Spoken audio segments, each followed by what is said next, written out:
Hi, this is John on behalf of expertvillage.com. In this video clip, I will be taking you through step 4 for replacing our flat tire. Once you've raised the car until the tire is off the ground, the tire to make sure that it's not touching the ground, you can take your tire iron and loosen up your lug nuts. The rest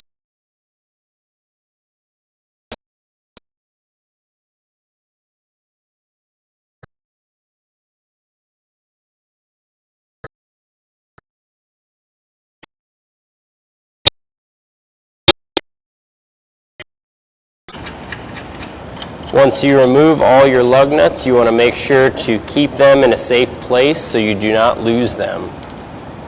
After that, you can pull the tire straight off.